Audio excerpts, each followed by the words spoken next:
Okay, Ravens, I'm going to ask for you to turn to the table of contents in your reading section. This should be the first 5 pages after your reading tab. If you haven't had a moment to set up your table of contents yet, please do that now. In your left-hand column is where you'll write the page number. In your right-hand column, you'll write the date. Here's what your table of contents should look like so far. Pages 1 through 5 are your table of contents, or your TOC. Pages 6 and 7 are your reading logs, and page 8 is where you'll write today's learning target. Readers notice pronouns in determining the point of view. POV is an abbreviation we often use in place of point of view.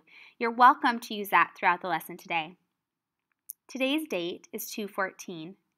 If you're in my 4th period class, I'm so sorry I screwed up and gave you the wrong page numbers. Your page numbers instead are pages 1 through 10 is your table of contents, 11 and 12 are your reading logs, and 13 is where you'll write today's learning target.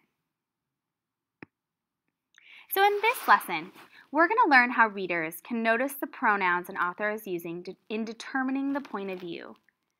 The question we're going to ask ourselves when we're trying to identify the point of view in a narrative text is, whose eyes are we seeing the story through?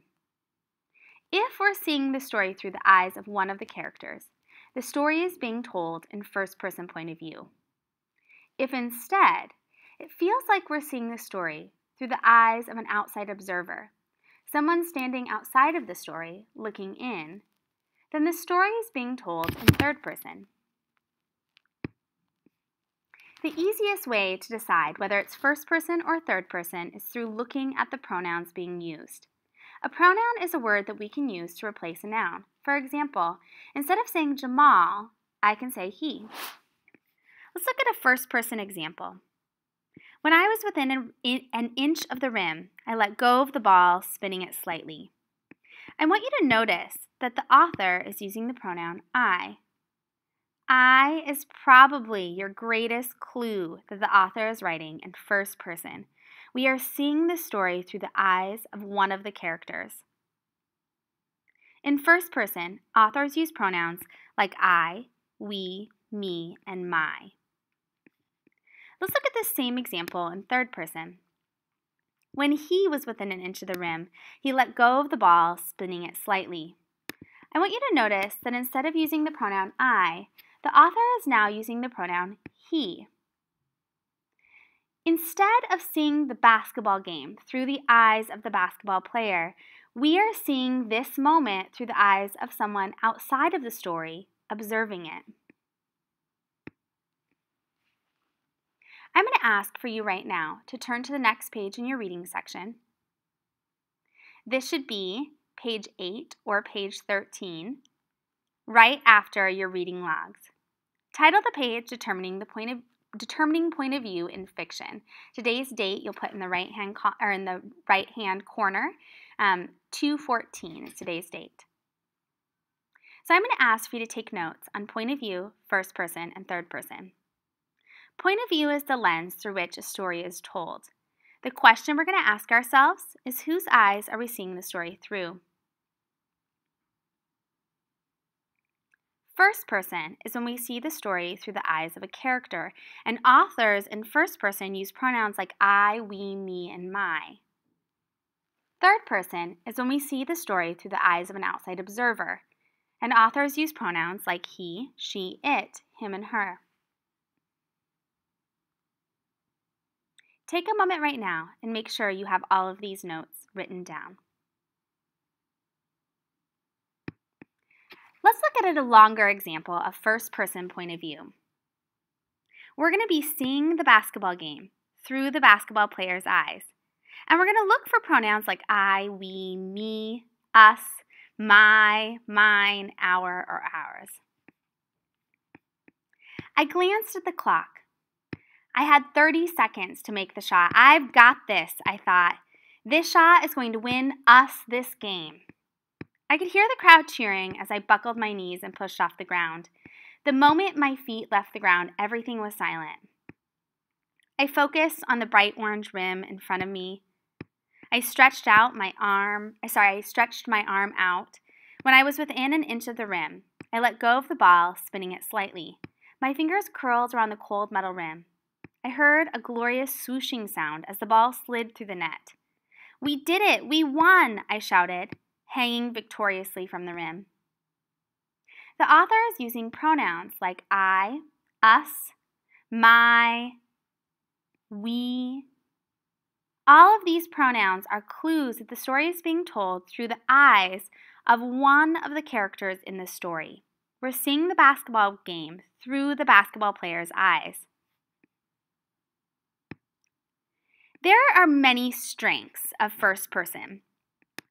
Some of the reasons why authors use first-person point of view is that the reader gets to experience the character's thoughts, feelings, fears, etc.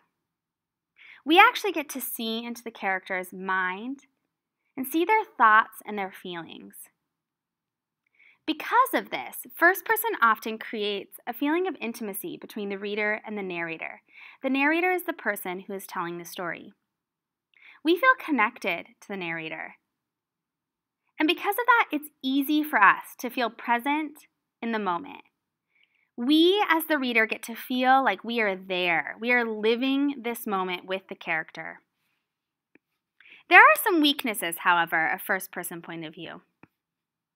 In first person, the reader misses out on details or moments that the character doesn't experience. If the character isn't present for that moment, we, as the reader, don't get to experience it.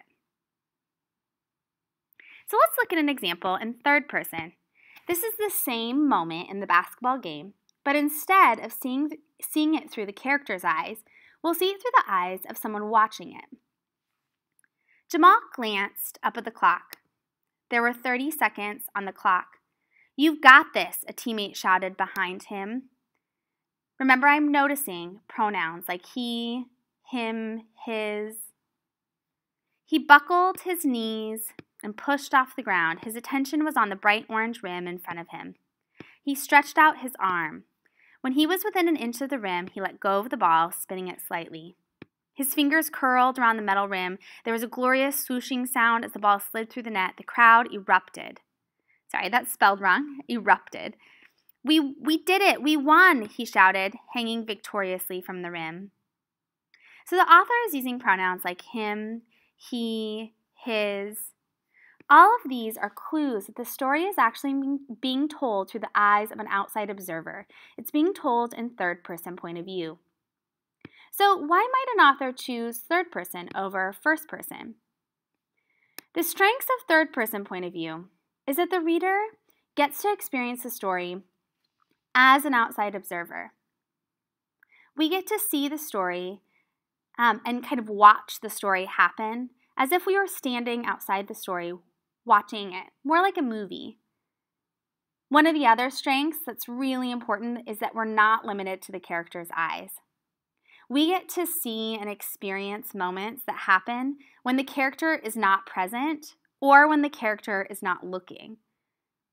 It's also easier in third person to create action and suspense because the author can just describe more of the events. There are some weaknesses to third person. In third person, the reader doesn't get to know the character as intimately. We don't feel as connected to the character a lot of times. It's also harder to show character flaws. It's harder to show the flaws in the character's personality. Like maybe the character is really selfish or angry. We as the reader don't always get to see that in third person because we're not seeing into the character's thoughts and feelings. So here's your job today. You are going to be looking for a moment in the text, and I'm going to ask for you to use your independent reading novel. You're going to look for 1 to 2 paragraphs where the point of view in your novel is crystal clear, where it is clear through the pronouns the author is using that it is being written in either first person or third person. I want for you to write down those 1 to 2 paragraphs in this left-hand column. You can title it Textual Evidence. Then you're going to go through and you're going to highlight those pronouns. In the right-hand column, you're going to start to think about why do authors choose third person or first person? Why did the author in my independent reading book choose to write in this point of view? You're going to write a short paragraph, and I would love for that paragraph, it doesn't need to be super long, but I would love for it to be about 4 to 5 sentences at least. Really think through, why might the author have chosen this point of view over the other? What were they trying to accomplish? What feeling or effect, maybe, were they trying to create in me as the reader? And really, really, really show your thinking. Today is not about coming up with the right answer. Today is really thinking through why authors choose either first person or third person. You can create this chart just at the bottom of your notes from today, or if you need more room, on the next page. This activity is going to be due at the beginning of the period tomorrow, so if you don't finish it today, this is your homework tonight. Okay, get started.